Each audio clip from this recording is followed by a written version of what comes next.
Good morning again, everyone, and thank you for joining us. Sorry for the delay.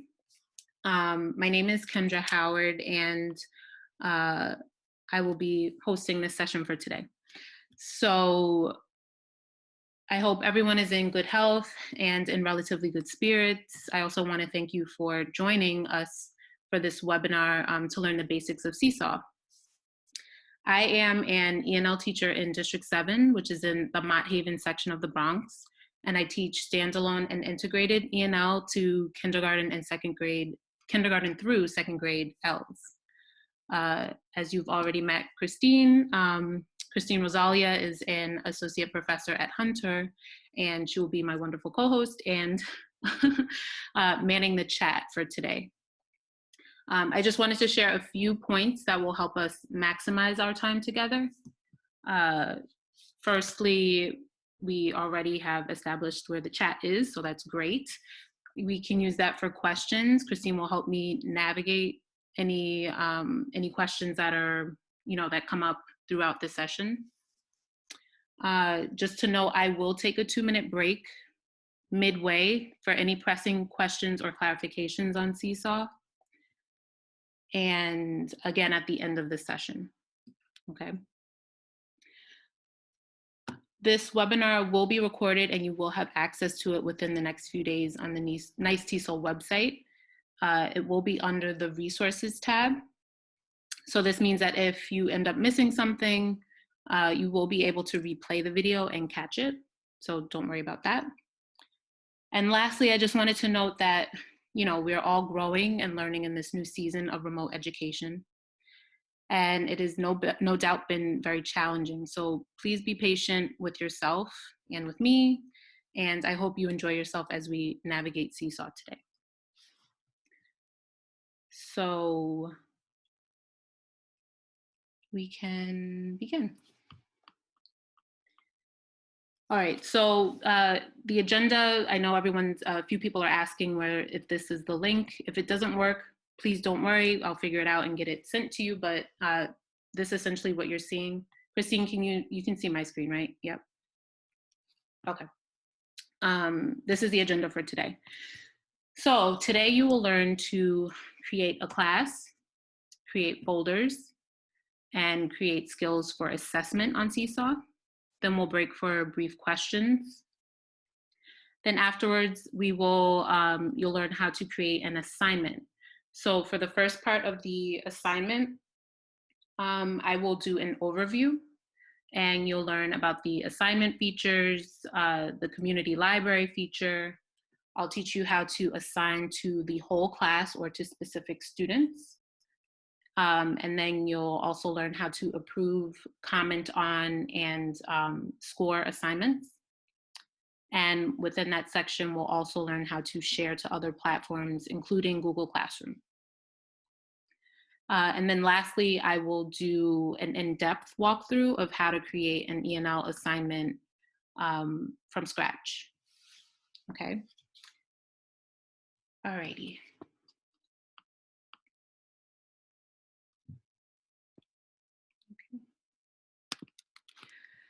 So if you have never navigated to Seesaw and this is truly your very first time, you would go to the website, which is web.seesaw.me. And here you can log in. Log in as a teacher. Because I already have an account, I will not be creating one, but the basics, sign up as a teacher. So I will just sign in.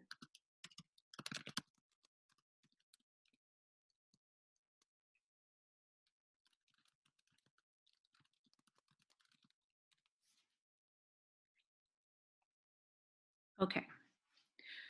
So again, if this is your first time signing up for Seesaw, this page would be blank. And the first thing that you want to do is you want to set up a class. So this section here is your menu.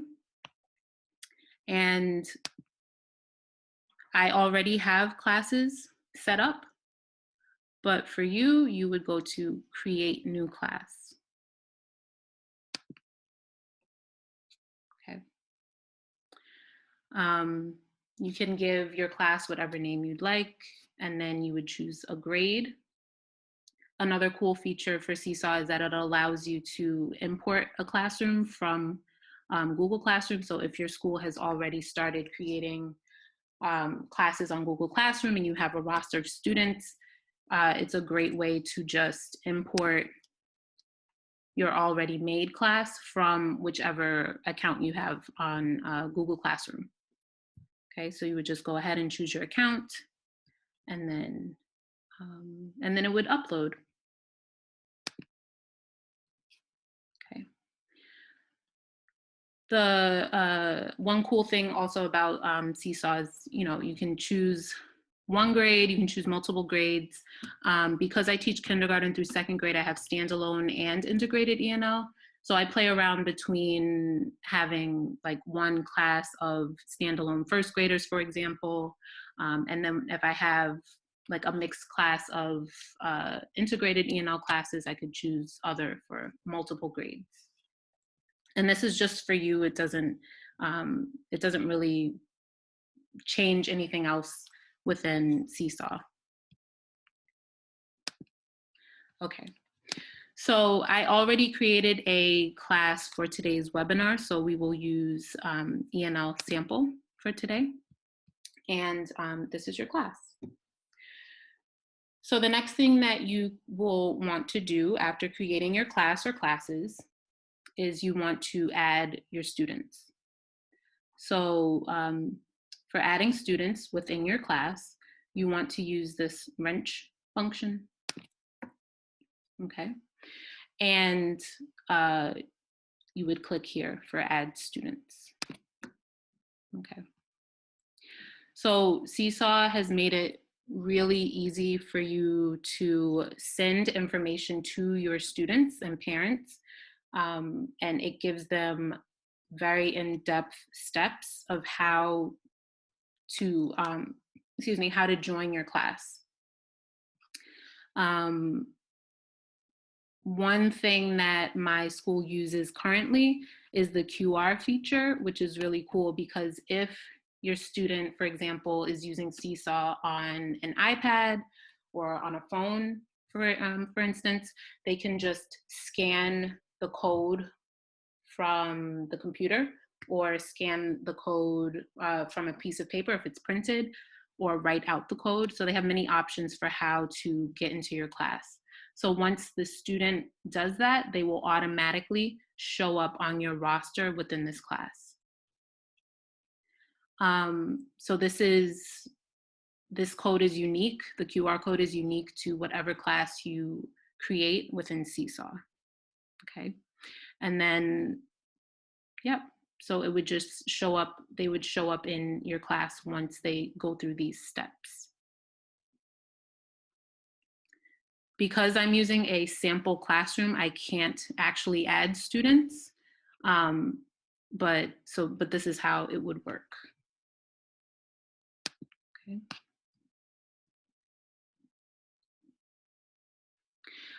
Just as you can add students, you can also add families and parents.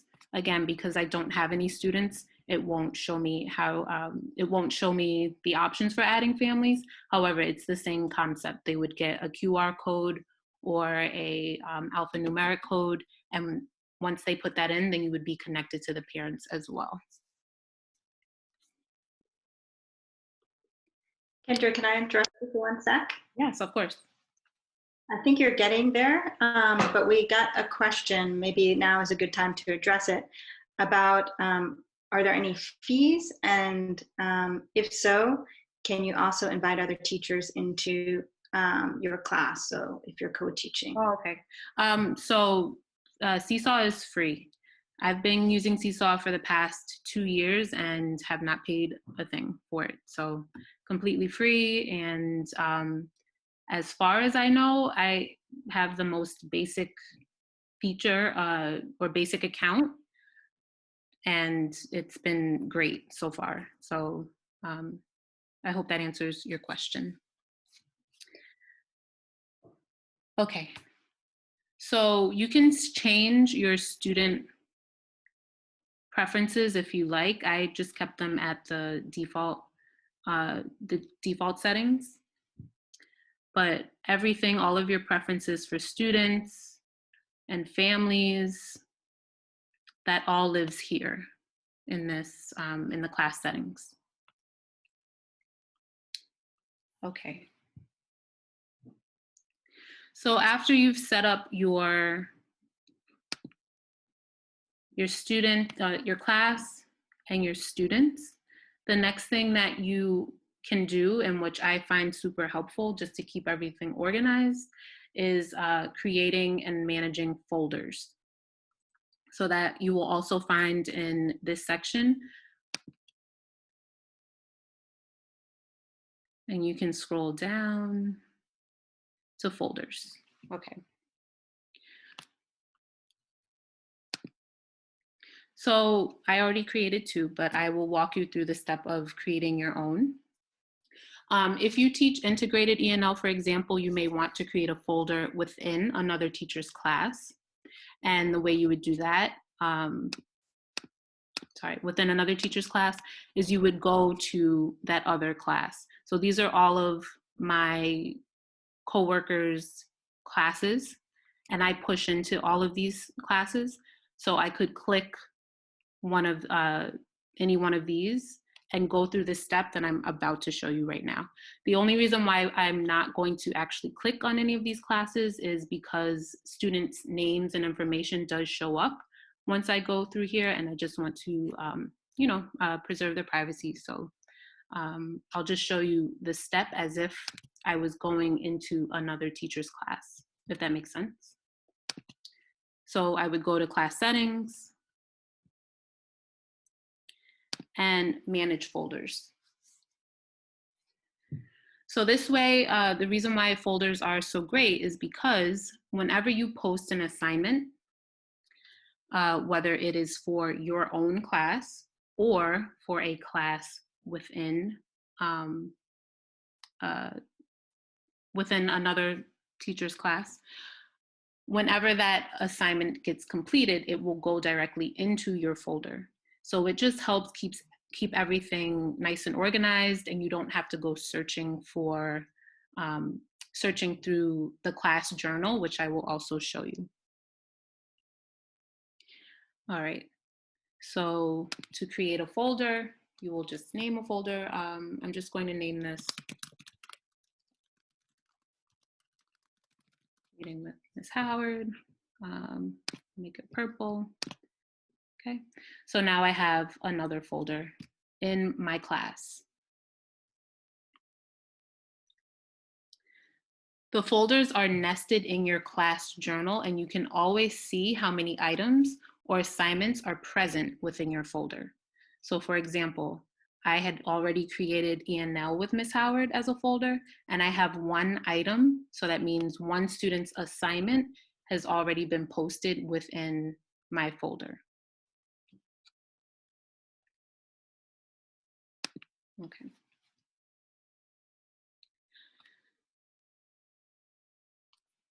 So after creating and managing folders,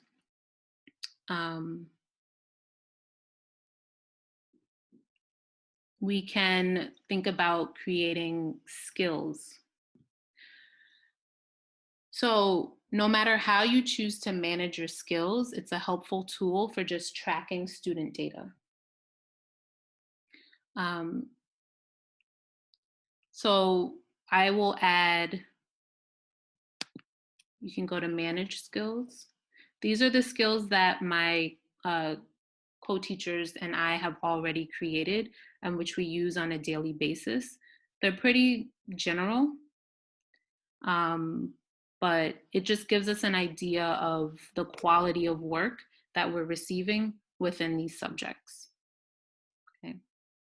So the new skill that I'm going to add today, just for our webinar, I'm going to add ENL listening.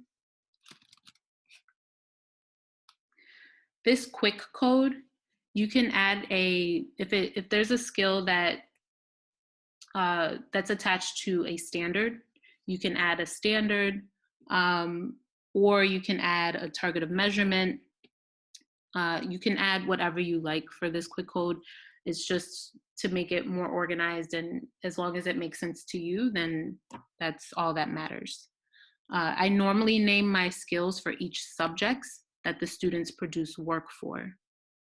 And again, you can go into as much depth as possible as you like.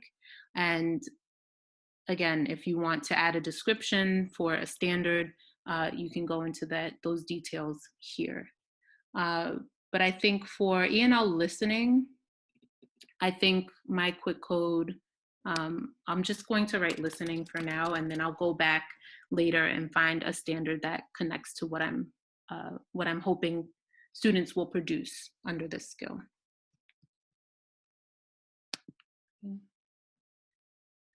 And then here is my skill. Okay. So once you've added your skills, you can play around with, go back to the skills section. You can play around with the skills rating scale.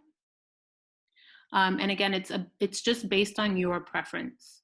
Or if your school has their own grading system, like a 6-point, it's just a difference in point grading system, you can change it to fit whatever your needs are. Okay. And then the color scheme is, again, however you want to look at your skills.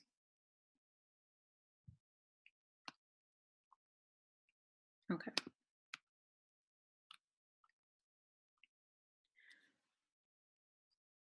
Okay, so I actually got through the first part quicker than I anticipated, and now I have a chance to answer any clarifying questions or pressing questions. So Christine, if you want to help me maybe navigate some of those questions that have come up. Absolutely. I interrupted you for the ones about teacher sharing and about it being free. Yes. I'm also with you. I've been using free accounts, and I haven't had any issues that I wanted to do something and I needed, to pay for something. So that's great. Right. Yeah. It's been, I I can't talk about Seesaw enough. I get really excited about it, which is why I was so interested in doing this webinar, just because it allows for just so much creativity, and I feel like so many opportunities, especially for ELs. You'll see during the next part of the webinar just how many options they have for responding to and posting work. You can make it very visual. There's a lot of, audio options for students to post work. So it's really great. So Kendra, we did get another question sent privately, saying that the skills that you were just showing, the skills feature, perhaps the free account, they do not have access. Do you know whether your school is paying for Seesaw or no? Or you're gonna? Okay. I do not think so, but I can double check and let you know. Where are you using it? The mobile version or the app version? I don't know if there's a difference maybe. Okay, sure. If that person wants to continue and kind of answer that question. Okay. Okay, I'm going to wait for that question, but another one that you can think about is, do you use Class Dojo? I know a lot of elementary teachers use that, or other platforms to link on with Seesaw, or are you just kind of Seesaw based? I use Class Dojo as well. Okay. I'm trying to think of how I've incorporated Dojo into Seesaw. I haven't really. I use Dojo just for sending out messages, but what I will do sometimes is if I notice I'm not getting that much, if a student is not coming on to Seesaw, I will send the link to an assignment to the Dojo. So I can show you how you can how you can share an assignment to other platforms. So that's really the only way that I've used Seesaw and Dojo together.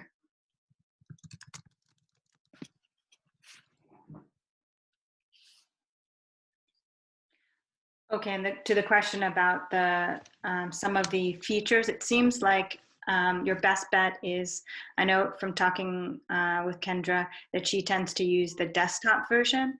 And Yes. so in general, I think when you use a desktop version, they tend to have more features than the app. Oh, yeah. So maybe that's it too. Yes, I use the desktop version almost exclusively, but my students use the iPad app. But I think maybe for the skills version, I don't know, maybe you can give it a try, seeing if you can put it on the desktop version. And Kendra, why do you think your students tend to use the app version? Are there some affordances for them in doing that? It was just introduced to our school that way. We have our STEM teacher is actually the one who introduced Seesaw to our school. And he just set up all of the iPads with apps. And it's actually really cool because when the students, so for example, if like the kindergarten class comes into STEM, they have a printout of their QR code for their class. So all they have to do is grab their iPad, click on the Seesaw app, and once they take a picture of that QR code, they're automatically logged into their class and they can see the assignments pop up within their class. So they've learned how to log out of Seesaw at the end of the class so that the new students that come in, so for example, if the first graders come in after them, they take the iPad and they can just take a picture of their class's QR code, and then they're automatically all logged into their class on Seesaw. So I think it's just the ease. Having the app is maybe just a little bit more functional for younger kids once they learn how to, you know, navigate some of those features. Absolutely, and so they can just use their fingers to do some of the drawing and stuff like that. Right. Mm-hmm. Any other questions? Okay. Well, before we start up again, because I didn't get a chance to do this in the beginning, I just wanted to give another just shout out to Nice Teasel. I will post the link to that website again at the end of this session, but please make sure you visit the website where you can find out information about the organization, upcoming and past recorded webinars, and if you're in need of CTLE hours for this webinar, you can find the form on the website underneath the resources tab. If you are not yet a member of Nice Teasel, please consider joining. The $20.20 membership has been extended, and there are so many benefits, such as priority access to webinars like these and many others. And also this month, there are contests and awards to win. So visit the website and just for more information and to sign up. Just a quick plug. Okay. All right. All right, so we can continue. I think we're doing good on time. The next half of the webinar will be dedicated to creating assignments. Okay. So the first part of creating an assignment, I'll just do an overview of the basics, and then I'll go into more depth. So within a class, you can go to add. So, and you can assign activity. So what pops up is my personal library of activities. As you can see, I've been very busy on Seesaw. I've accumulated quite a few activities just in these past few weeks. And I'll just show you how you can navigate the tools within. So to create a new activity, you go to create a new activity. You can name it whatever you like. Just gonna say, you know,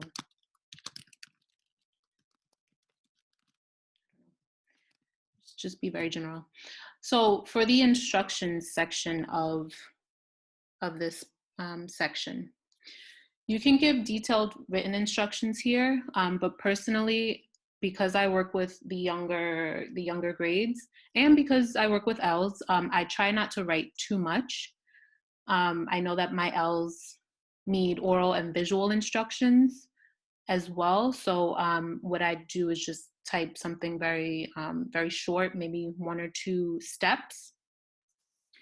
And then also what I try to do is I would translate it into Spanish so you can have it all just located here. Okay. Again, this is an overview. I will go back to this section when I give you a walkthrough of an actual lesson. So don't worry, I'll go back and show you exactly how I would type in my instructions. To add voice instructions, I think is a really cool feature, because if you do speak another language, or if you just know that your students, for example, kindergartners, cannot read your instructions, you can give them voice instructions, and you would just click the mic, say whatever you need to say, and then save it, and it will be saved here. And the same goes for adding multimedia instructions or examples.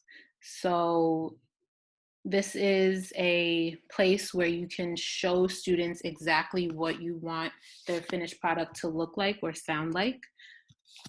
There's so many options for that. So you can take a photo of it, for example, of a chart that you've created, drawing. I use this tool a lot, so I will be going into more depth about the drawing tool. You can record a video of yourself. You can upload files, notes, or send a link. So this all falls under the umbrella of the example or of instructions. The only thing about that is you're only allowed to upload one. So you would have to choose any one of these. You can't do multiple. Okay.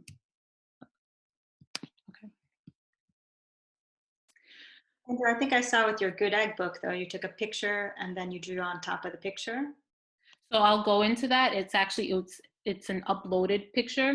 The drawing tool, when I go into it, it lets you upload photos and you can record your voice. So I really love this feature. And I'll share more about how I created that other assignment. But yes, you can do many things with this one. Oh, oops. Okay, so, and then that brings me to the student template. So adding a template, it's based on whatever final product you want your student to produce. So you can give them the exact template to help them get started. And within it, they can manipulate text, if you want them to write something, or they can write answers directly into an answer box. You can show them a picture and they can then upload their own picture. So their template, it just shows them exactly what they're supposed to do, and they can manipulate it on their own. But again, I mostly use the drawing tool, and I'll show you more about that. Okay. So within the new activity or assignment, you have more options. So in the teacher's notes, you can just write whatever information that will be helpful to you for this activity. Maybe just what to look out for, but you can write all of that here, and it's not visible to the students. And then the last thing before you assign an activity is it has the skills option. So remember, we created those skills. And what you can do is you click on the skill that relates to this activity. I like choosing to do it here, even though you do have another opportunity later to add the skill. I'll show you how. However, if you do it here, that means all your students who end up receiving this assignment, their skill will already be, it will already be connected to that assignment. So if you do it here, you just have to do it once. And then once you start grading or scoring their assignments, the skill will already be present within their assignment.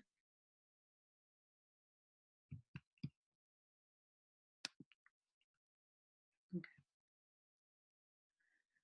So then you would save your assignment and it would be added to your community library.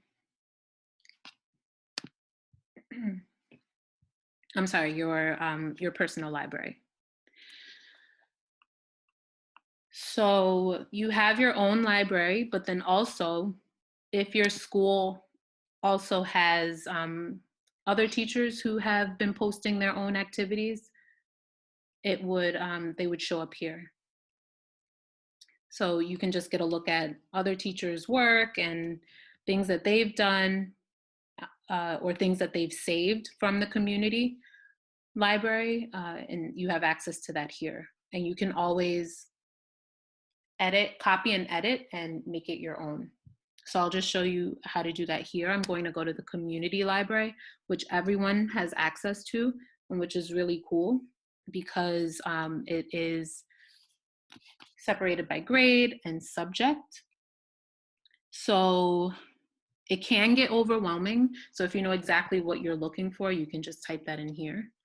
But what I will do is I'll just start by looking at first grade and for L's. So we'll see what they have here. So there's a lot of activities here. But again, if you know that you want to do a listening activity or a speaking activity, you can type in and be more specific here. So I know that my first graders, they need some support with digraphs. So I'm going to choose this activity to copy and edit. So it's pretty much, it looks great as far as I can see. But what you want to do if you want to save it and make it your own, you would copy and edit this activity. You can rename it anything you'd like. Usually what I like to do with each of my assignments is I give it a date. It just makes it so much easier once you start accumulating assignments in your journal, in your class journal, which I'll show you. But yeah, it just helps keep me organized and I can know exactly when I assigned this activity. So this teacher already included instructions. You may be thinking about what these codes are. I will go into depth when I do the walkthrough. You can add or take away whatever you like or don't like. Okay. And then the template. So this teacher, the instructions for this assignment is to move the picture underneath the corresponding digraph, right? So you might be tempted to play around with it and do it on your own and then click save, right? That would go there. But whatever you do in the student template, the student will see. So when they open this up, let's say you just go crazy and you really want to, I think that's shape, right? You want to do them all. When the student opens it, they will see all of these basically already completed for them. So just make sure whatever you do in the template, you know that the student is going to see. How I would maybe treat this particular assignment is I would give them a few of the answers just so they know how to continue. But if you're nervous and think that they might need additional support, you can always, you can use the caption feature and you can just tell them, again, give them further instructions move the picture to the corresponding diagraph or whatever it is you think that they will need to know for this assignment. So once you feel good about the template, you can do that, click save. I'm just gonna write sample so I know not to save this. Yeah, and then it's saved. So now this is my assignment. And you can, and I can find it within my library. All right, so let's move on to assigning an assignment or activity. So once I am ready to assign, I don't know if you guys saw that, I go to this green button, assign, and I have a few options here.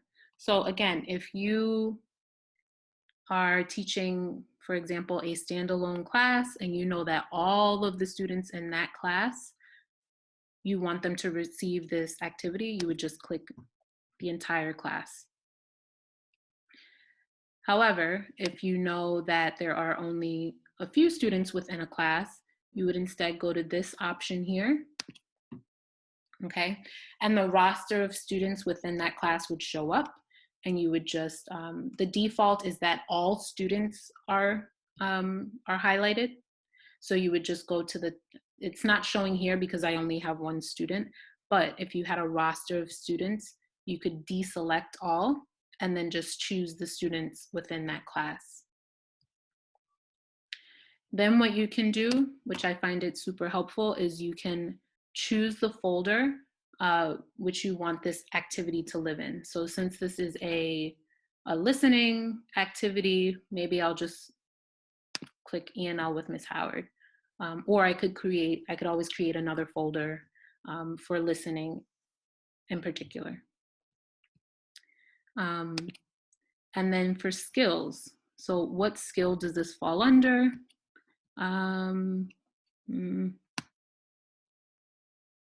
You could always add another skill. You can maybe make a word study skill. It's up to you, but this is the place that you would incorporate the skill so that when you start to score a student's work, the skill will already be present in the activity. Okay, so I've selected the class and the student that I want to assign this to. You can either click assign, and what that would do is that would post this activity immediately, or you can click schedule. So the teachers that I work with and we've been using schedule activity pretty much exclusively, just because we like to pace out the day for remote learning. So for example, I know that word study happens at 9:30 during the day. So I would assign this for 9:30. Okay. And that means that your students won't see it. They will have no opportunity to do this activity until it is posted at 9:30 in their folder. Okay, and then you would just click the check and it would show up as a scheduled activity. So actually, let me just do it for tomorrow at 9:30 so that you can see. Okay, so, all right.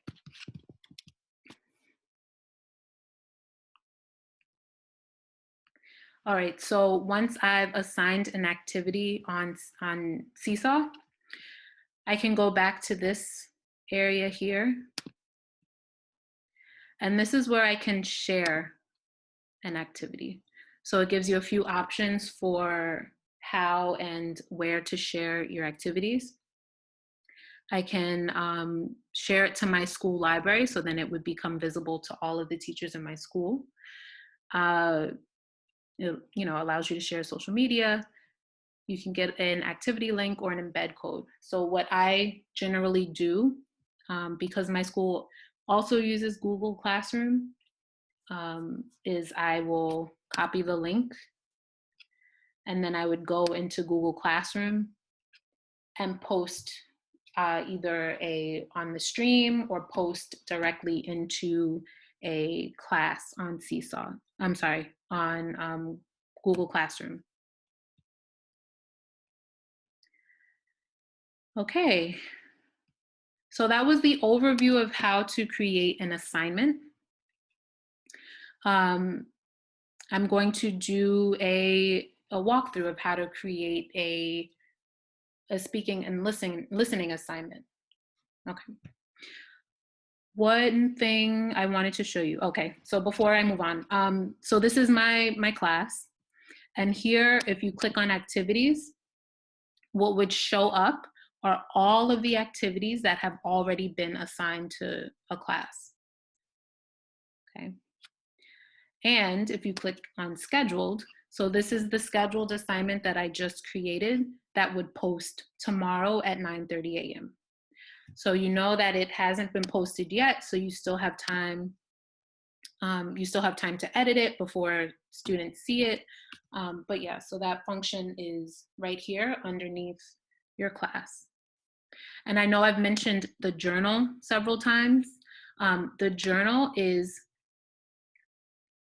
that is the class journal of student work.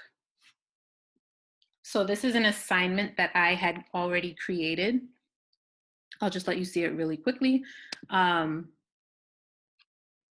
Once a student has completed an assignment, it will show up as an item in need of review. So once you've reviewed it in their journal, okay, so this assignment, for example, was a reading and writing assignment for the book, The Good Egg. The student correctly circled that. And then I also added a section where they had to listen to a sentence and then write what they heard. The eggs go down the steps. So that feature was the caption feature, which I showed you inside of the activities. Okay. So I created a box and the students had to write what they heard, and then they had to write an answer to this question: why is egg happy at the end of the story? So once an assignment is posted and you as the teacher have reviewed it, you can like it, you can write a comment, or you can record record your voice commenting on their assignment. You can give them a private note if you don't want other students to see what you are writing to them. And then here's where the skills section comes in handy. So I had already assigned a skill to this activity.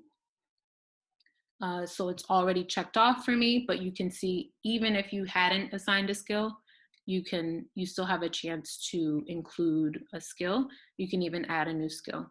So for this one, because that student, I think they mastered this assignment, I would give them a 4. And that's that. And here it's already nested within my folder, so I don't need to do anything else with that. Okay. And now this is one assignment that lives on my journal. So I talked about before, like organizing folders. This is where it becomes handy because let's say in one day you end up receiving, which has happened, about 60 assignments. They would all be here on this stream. So if you want to just narrow your search and I only want to see who completed my assignments within E&L with Ms. Howard, I would go to my class journal and I would click on E&L with Ms. Howard. So only those assignments would show up here. Okay. So I'm gonna move on. I think we have a little bit more time. So I just want to make sure we get through creating an assignment. Okay, so I would go back to this section and assign activity. So create new activity.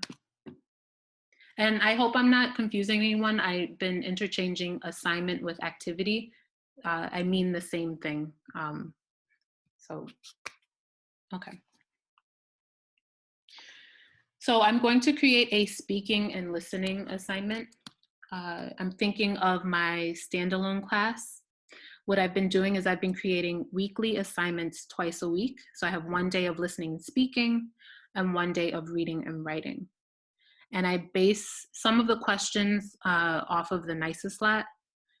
And I try to make it as interactive as possible, just because, I mean, you know, we're in remote learning, the kids are young, or even if you have older kids, it just helps if they have something to do other than just read. So I really like how Seesaw allows you to be creative in that sense. All right, so I'm going to name this assignment ENL listening and speaking. Okay, and I'm going to date it so that I know I did this today.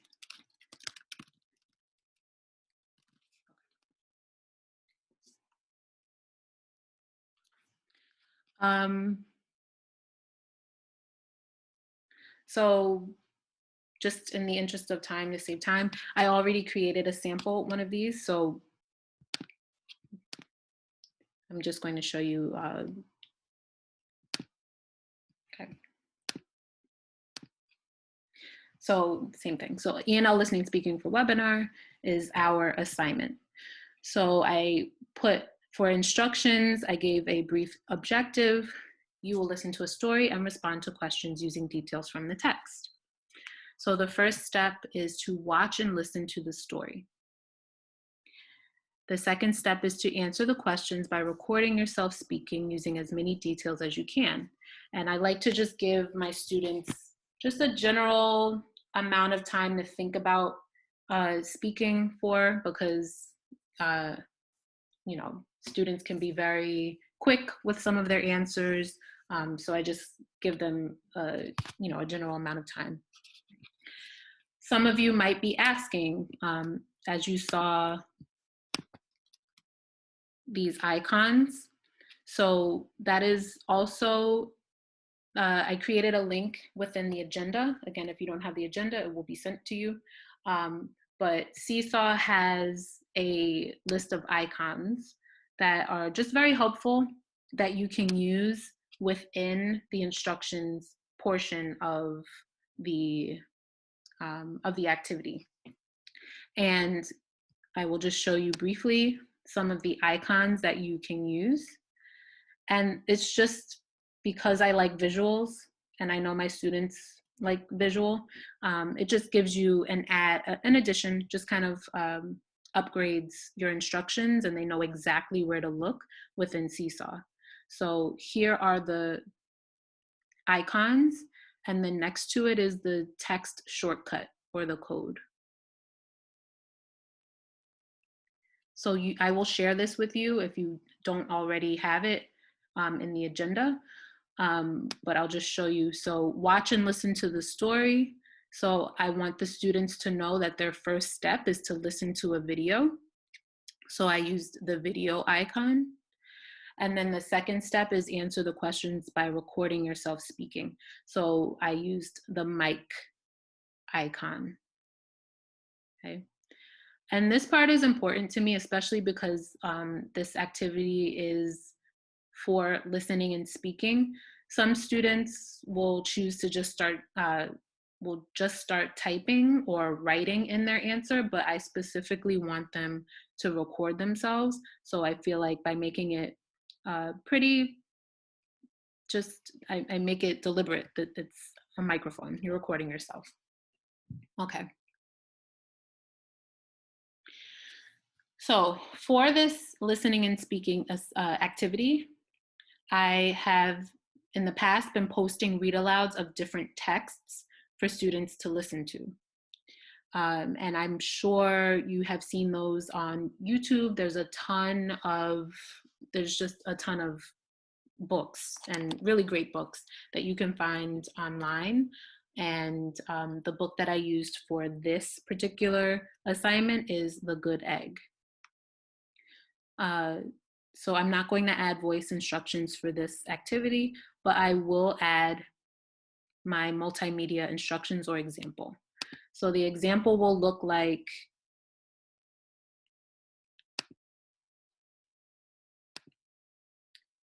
my example will actually just be a recording of the read aloud. Okay, so I grabbed this read aloud video off of YouTube, and then I would just upload it. So that would become my first step. Listen to the video. That would become the first thing that the students would do in the for the activity. I'm not going to upload it now. It takes a little while, so just imagine that I uploaded that video. Okay.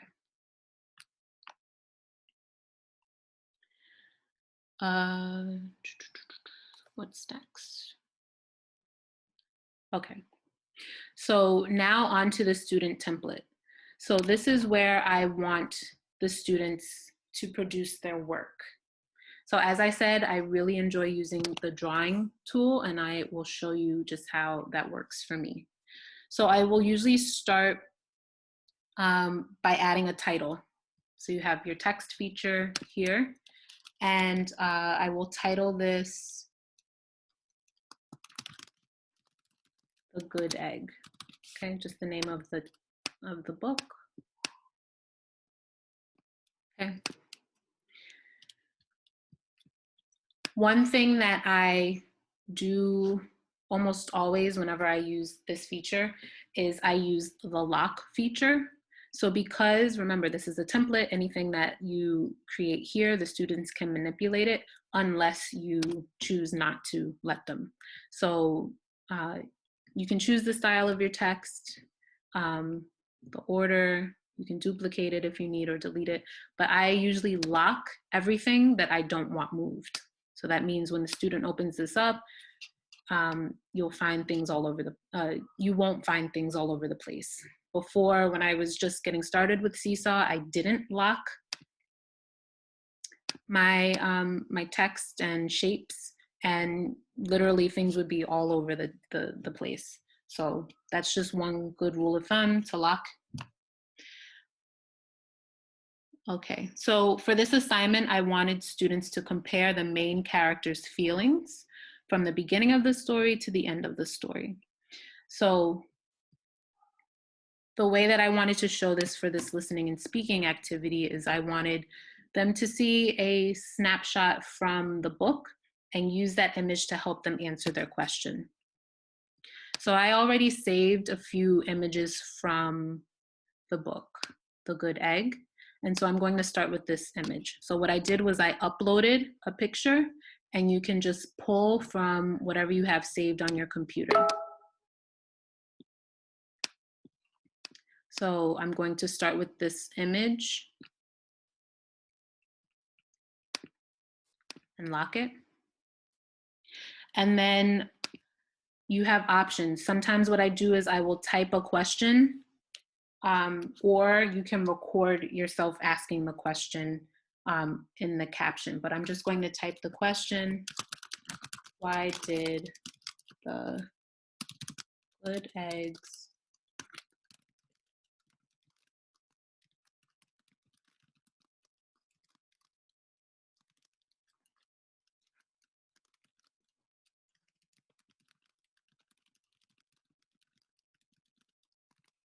okay.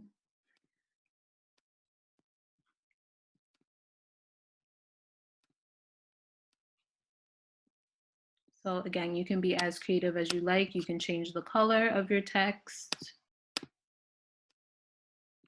Okay. So why did the good egg's head feel scrambled at the beginning of the story? So I'm going to put this question here. If I wanted to add additional instructions, like use the picture to help you, or go back to the story to help you answer this question, I could. I'm going to lock that. And then I'm going to remind students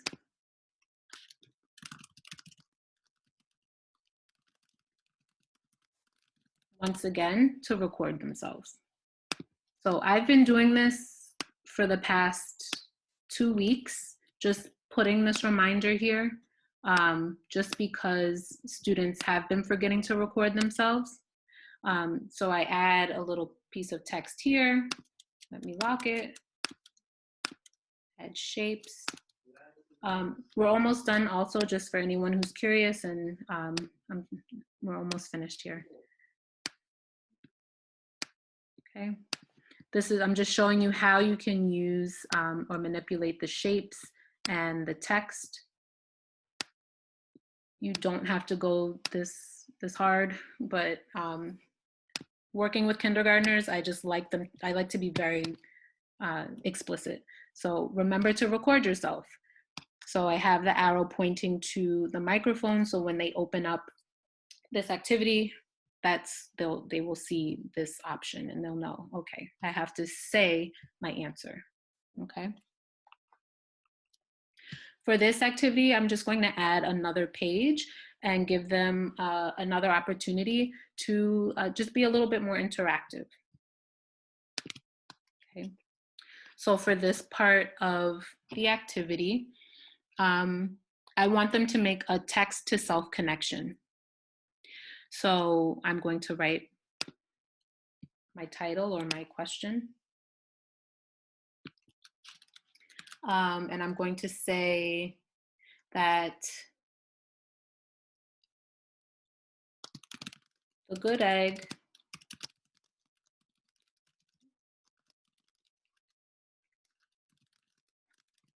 found ways to worry less. When you feel worried,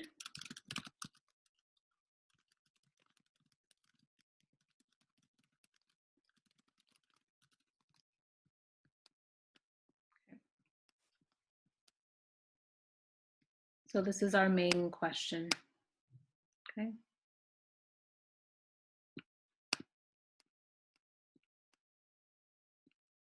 I'm going to lock it. So as I said, I wanted some part of this to be a little bit interactive. I'm thinking of kindergarten and first graders. So what I did was I took some more photos from the book, and literally it took me 1 minute to screenshot some of these images. So you can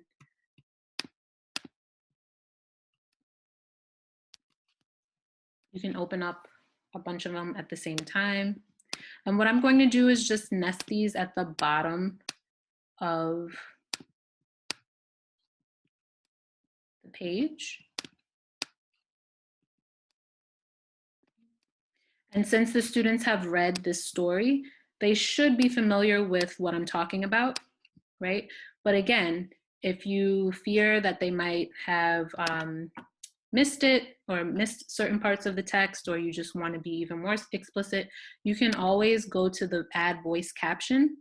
You can type in further instructions for this specific page, or you can record your voice and tell them exactly what to do. So what I might say is, please move the image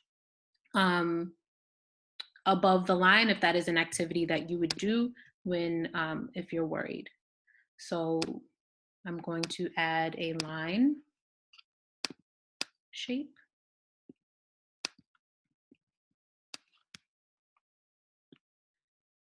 Lock it. And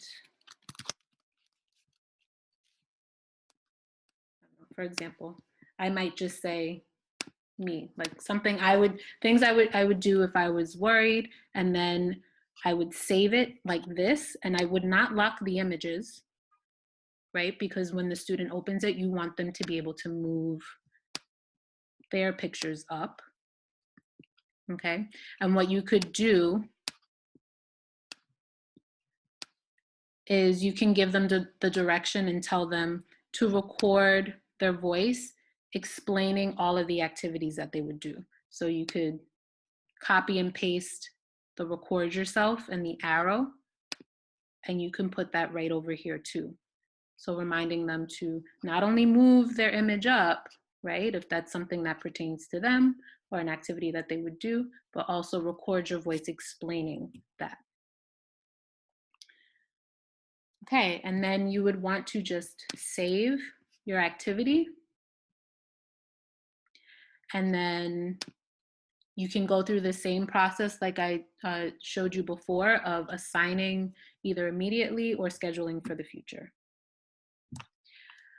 Okay, so that is all I have for you today in terms of, yeah, basics of Seesaw. So Christina, if you like, we can do some more questions if people still have, you know, more questions. Sure. Two things have come up. Yes. One has been, because your materials were so beautiful, I was kind of chatting. I love the way you recycled the Good Egg book, and it's such a great book. So a typical question about that is, since your images are so clear, did you do that like a screenshot from like a Kindle book, or are they images from your phone? It is a screenshot from the read aloud, actually. So yeah, I was able to find a YouTube video. Sometimes you have to dig for really good YouTube video read alouds, because sometimes, you know, people will flip through really quickly and the quality is not great, but I was lucky to find a YouTube video that of this book that was pretty clear. So it was all just, I paused the video and took a screenshot.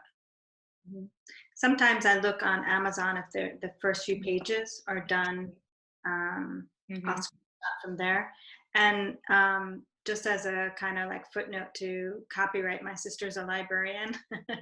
And so in terms of fair use, if you're just doing a few and you're using a gated community like Seesaw, because you're working with English language learners, Right. and you're having them kind of recycle and manipulate in a transformative kind of learning way, it gives you a good judgment for, okay, am I overstepping? But there's also been a huge outpouring of authors who have said to teachers like, yes, please use my materials. Well, that's a good note. Yeah, I mean, you can always add to the, I guess, to the bottom of your assignment, the copyright, or maybe the link to where you got the book from, but that's a great point.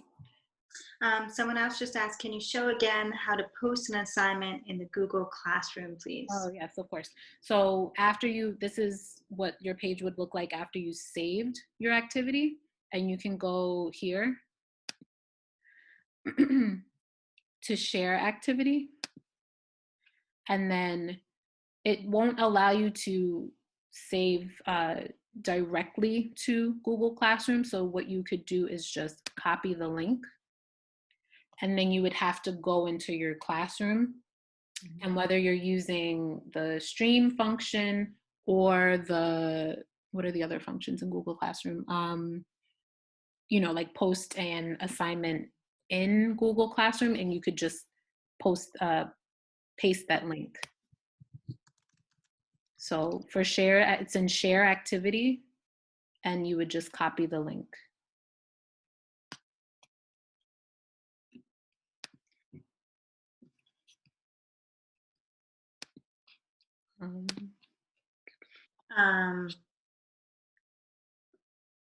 I'm going to wait for Liz to see if she wants to just voice her question. Hi.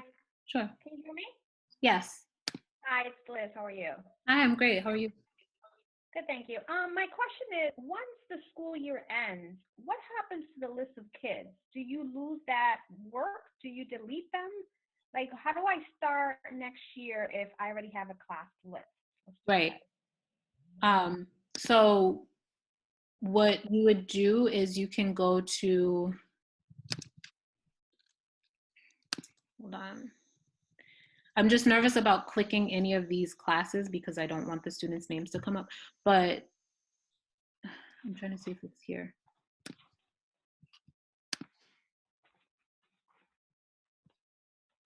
Okay, yes. So you can find it in each class, right? So I'm in my ENL sample class. You can go to this little tool here. And then all the way at the bottom, if you wanted to get rid of the class and you no longer, like you want to start fresh for the new year, you can archive your class. So once you Okay. archive it, it would be saved.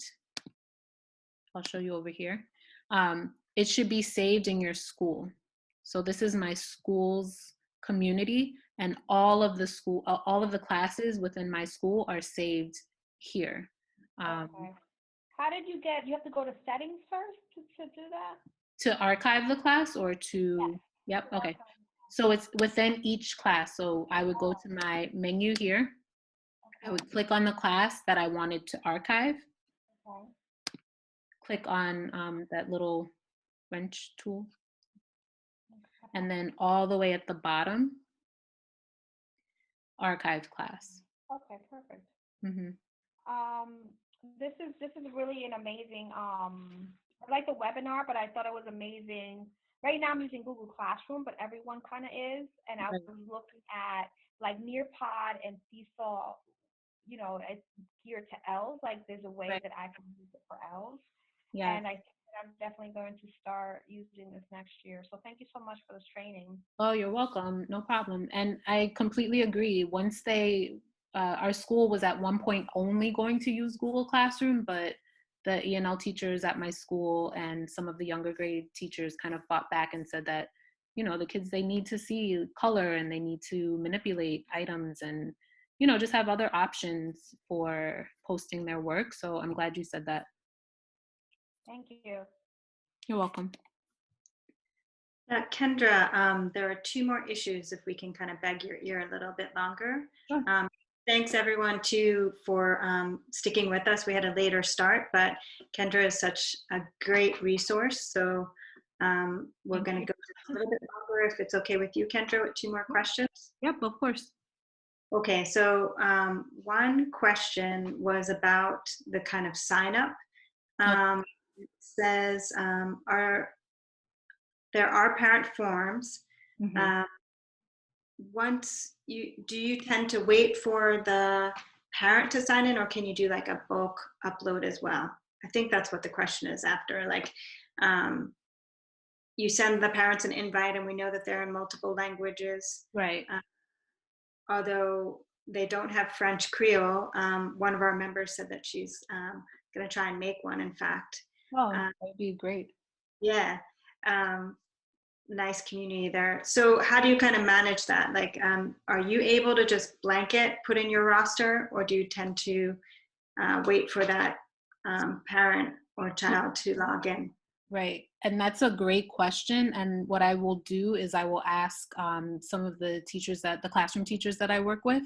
Um, I haven't had to upload parents and students.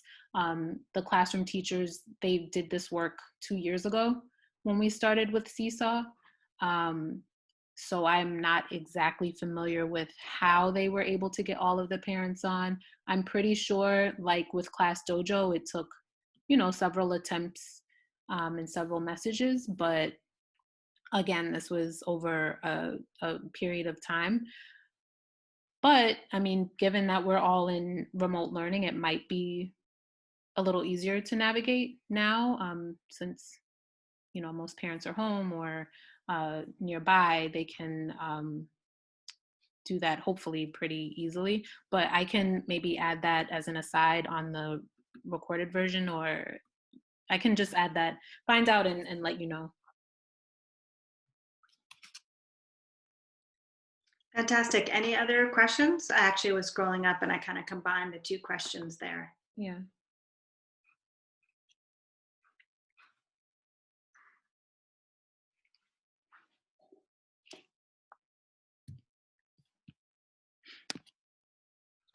I noticed on their website that they have webinars for parents to see too. Yes. I guess Yes. There's a a question. few webinars on Seesaw for just about everything. But A little aside is I know that there used to be a Hunter Elementary professor who actually kind of inputted or collaborated with the makers of this. oh, awesome. Well, good for them. This was great. Seesaw's great. Yeah. And you don't see any advertising or anything like that, even though the tool is free, which is nice. Yeah. Okay, so it looks like there aren't any other questions. So I think we should just give Kendra a huge hand. And Thank you. do you want to close with anything else? Very nice job. This was a great webinar. Thank you, guys. This is Christine Seebeck. Well, thank you. Thank you. I would just, I guess, repeat some of the initial announcements about the Nice TESOL website. Oh, I'll post those 2 links again for those of you who might have missed it. Can you see that, Carolyn? Sorry, Carolyn, Christine. The Nice TESOL website in today's agenda? Yes. Okay. Yeah, so just visit the website. If you're not a member, please join. If you would like CTLE hours, you can find that on the website under resources, and the recorded version should go up shortly. Yeah, so that's about it. And thank you all for joining us. And if there are any other questions that weren't answered, you know, be on the lookout. There might be another webinar coming if there's interest and need. All right, so that's it. Have a great rest of your day. Happy weekend, and have fun exploring Seesaw if you choose to do that this weekend. Okay. All right. Take care, everybody. Stay safe. All right. Bye.